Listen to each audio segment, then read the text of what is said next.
കോർട്ടല ശിവയുടെ സംവിധാനത്തിൽ നമ്മുടെ NTRന്റെ അവതാരം ദേവര. ഉഫ്, എൻ്റെ അമ്മോ, കണ്ട് തീർത്ത് എന്ന് വേണമെങ്കിൽ പറയാം. ആക്ച്വലി എന്താണ് ആശാന്മാർ ഉദ്ദേശിച്ചതെന്ന് മനസ്സിലായില്ല. എന്തൊക്കെയോ സംഭവിക്കുന്നുണ്ട് പടത്തില്.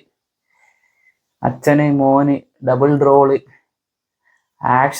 ആക്ഷൻസ് തീപ്പൊരിയായിരുന്നു. ചില ആക്ഷൻസ് ഒക്കെ ആക്ഷന്റെ റീസൺ ഒന്നും നോക്കണ്ട, പക്ഷെ ഒരു ആക്ഷൻ നല്ല രസമുണ്ടായിരുന്നു സെക്കൻഡ് ഹാഫിന് ശേഷമുള്ള.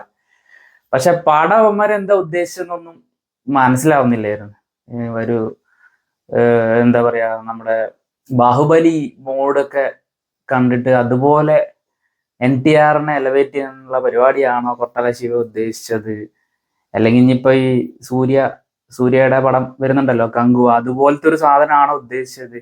ഒരു സിംഗിൾ ഹൈപ്പ് കൊടുക്കുന്ന, നമ്മുടെ RRRന് ശേഷമാണല്ലോ ആശാൻ വരുന്ന NTR, അതിനു വേണ്ടി ചെയ്തതാണോ എന്ന് മനസ്സിലാവുന്നില്ലായിരുന്നു. സംഭവം എനിക്ക് അങ്ങോട്ട് വർക്കാവുന്നില്ലായിരുന്നു ഭൂരിഭാഗ സമയത്തും. എല്ലാ സാധനങ്ങളും ഇങ്ങനെ നടന്നു പോകുന്നുണ്ട്. ആക്ഷൻസ്, ലവ് ഒരു സൈഡിൽ കൂടെ. ലവ് ഒക്കെ എന്തിനാണെന്ന് തന്നെ മനസ്സിലായില്ല. നമ്മുടെ ജാൻവി കപൂറിനൊക്കെ പിടിച്ച് കൊണ്ടുവന്നിട്ടിട്ടുണ്ട്. എന്തിനാണ് ആ ക്യാരക്ടർ അതില് സിനിമയിൽ വന്നു പോകുന്നതെന്ന് എനിക്ക് ചെയ്യുന്നില്ലായിരുന്നു. അവർ വരുന്നു, കുറച്ച് എന്തൊക്കെയോ എക്സ്പോസ് ചെയ്യുന്നു, ഒരു പാട്ടിന് ഡാൻസ് കളിക്കുന്നു, പോകുന്നു. സിനിമയിൽ ആ ക്യാരക്ടറിന്റെ ഇമ്പോർട്ടൻസ് എന്താണെന്ന് എനിക്ക് മനസ്സിലായില്ല. അങ്ങനത്തെ ഒരു ക്യാരക്ടറായിരുന്നു ജാൻവി കപൂറിന് കിട്ടിയത്. പിന്നെ നമ്മുടെ രാവണൻ, സെയ്ഫ് അലി ഖാന്റെ ക്യാരക്ടർ അതും ഇതേപോലെ തന്നെ. സെയ്ഫ് അലി ഖാന്റെ കാര്യം പറയുമ്പോൾ എനിക്ക് തോന്നിയത് എന്താണെന്ന് വെച്ചാല്, ആശാന് സൗത്ത് ഫിലിം ഇൻഡസ്ട്രി അത്ര സേഫ് അല്ല എന്നാണ് തോന്നുന്നത്. ഈ ഒരു സിനിമയിൽ ഒരു മെയിൻ വില്ലനായി വന്നിട്ട് പോലും നമുക്ക് ആ ഒരു പഞ്ച് ഫീൽ ചെയ്യുന്നില്ലായിരുന്നു.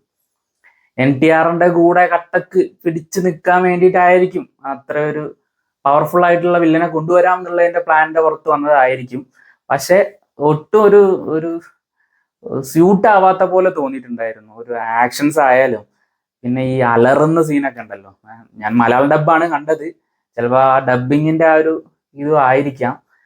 എന്നാലും ആ ഒരു കൺവിൻസിങ് ആയിട്ട് വന്നിട്ടില്ല. ഭയങ്കരമായിട്ടുള്ള ഒരു വില്ലനായിട്ട് പ്രസന്റ് ചെയ്തിട്ട്, എന്താ പറയാ, കാറ്റ് പോയ ബലൂൺ പോലെ ഒരു കൺക്ലൂഷൻ ഇല്ലായിരുന്നു ആശാന്റെ ക്യാരക്ടറിന് എന്ത് സംഭവിക്കുന്നതെന്ന്. അപ്പോൾ അങ്ങനത്തെ ഒക്കെ ഒരു പരിപാടിയായിരുന്നു. പിന്നെ ഒരു CGI ഒക്കെ കൊണ്ടുവന്നിട്ടുണ്ടായിരുന്നു. ഒരു മീനിന്റെ, സ്രാവിന്റെ CGI ഒക്കെ കൊണ്ടുവന്നിട്ടുണ്ട്.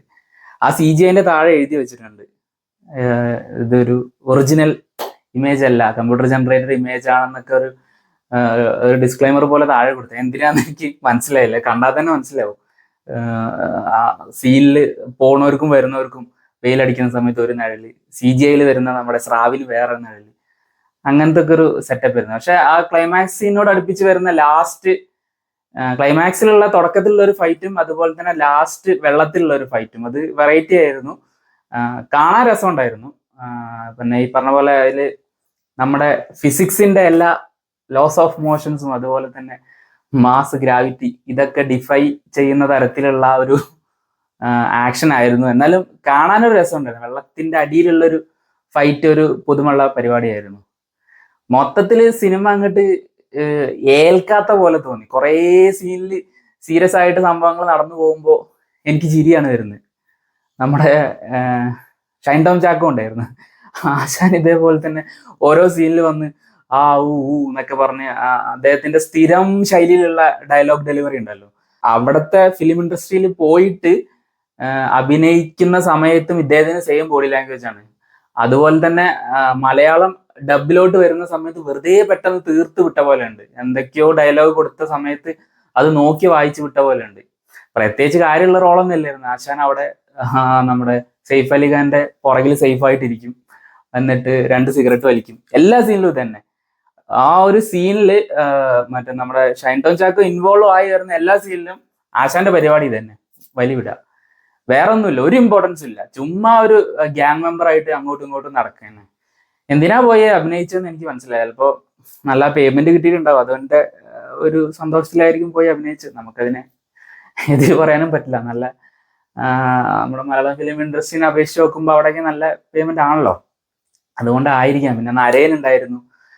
അങ്ങനെ ആകപ്പാടെ സിനിമയുടെ ആ മെയിനായിട്ട് വരുന്ന ആ കഥാതന്തു ചെറിയൊരു ഒരു പുതുമ ഉണ്ടായിരുന്നു. ആ ഒരു അച്ഛൻ മകൻ സംഭവങ്ങളൊക്കെ ഉണ്ട്. അതിൽ തന്നെ ഒരു ചെറിയൊരു പുതുമ ഉണ്ടായിരുന്നു. ക്ലൈമാക്സിനോട് അടുപ്പിച്ച് ആ ഭാഗത്തിലോട്ടൊക്കെ വരുന്ന സമയത്ത് നമ്മുടെ ബാഹുബലിനെ പോലെ ഇനി ഒരു പാട്ടും കൂടി ഉണ്ട്. ഇതന്നെ അപ്പൊ നമ്മൾ വിചാരിക്കും ഇത് കണ്ടു കഴിഞ്ഞ് ഇനിയിപ്പോ ഇതിന്റെ പാട്ടും കൂടി കാണണം എന്നുള്ളൊരു മൈൻഡിലായി പോയി ഞാൻ. അപ്പോ അങ്ങനെ ആകെ മൊത്തം ഒരു ആവറേജ്, ജസ്റ്റ് ഒരു ആവറേജ് അനുഭവമാണ് തിയേറ്ററിൽ നിന്ന് എനിക്ക് കിട്ടിയത് ദേവരെ കണ്ടപ്പോ. ഞാൻ എന്റെ സെക്കൻഡ് പാർട്ടിൽ എന്താവുന്നൊന്നും അറിയില്ല.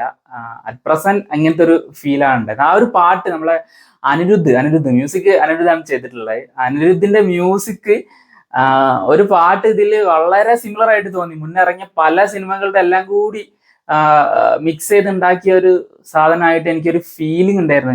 ഞാൻ വൈഫും കൂടെയാണ് പോയത്. ഞാൻ വൈഫിനോട് പറയുകയും ചെയ്ത മുമ്പ് ഇറങ്ങിയ ഒരു സിനിമയിലത്തെ ഒരു പാട്ടിനെ പോലെ എനിക്ക് തോന്നുന്നു. എനിക്ക് ആലോചിച്ചിട്ട് കിട്ടിയില്ല. ഏതോ ഒരു പാട്ടിനായിട്ട് സിമിലാരിറ്റി ഉണ്ട്. നമ്മുടെ അനിരുദ്ധ് ഉണ്ടാക്കി വെച്ച തന്നെ ഒരു പാട്ടിനായിട്ടാണ് സിമിലർ ആയിട്ട് എനിക്ക് തോന്നിയത്. മ്യൂസിക് ഒക്കെ ഒരു ആവറേജ് അനുഭവമായിരുന്നു. എന്തായാലും മൊത്തത്തിൽ ഇങ്ങനത്തെ ഒരു ലോ ഫീലിംഗ് ആയിരുന്നു ഫിലിം തിയേറ്ററിൽ നിന്ന് കണ്ടപ്പോ. നിങ്ങൾക്ക് ഒന്ന് എന്താ സംഭവം എന്ന് അറിയാൻ വേണമെങ്കിൽ ഒന്ന് പോയി തിയേറ്ററിൽ പോയി കണ്ടു നോക്കാം. അത്ര തന്നെ ഉള്ളൂ. വേറെ ഞാൻ നിങ്ങൾക്ക് വേണ്ടി സജസ്റ്റ് ഒന്നും ചെയ്യുന്നില്ല. എന്തായാലും നിങ്ങൾ കണ്ടവരാണെങ്കിൽ ചിലപ്പോൾ നിങ്ങളുടെ അഭിപ്രായം വ്യത്യസ്തമായിരിക്കാം. അങ്ങനെ എന്തെങ്കിലും ഒരു വ്യത്യാസപ്പെട്ട അഭിപ്രായം ഉണ്ടെങ്കിൽ നിങ്ങൾക്ക് താഴെ കമന്റ് ബോക്സിൽ രേഖപ്പെടുത്താം. മറ്റൊരു വീഡിയോ ആയിട്ട് വീണ്ടും വരാം. ബൈ.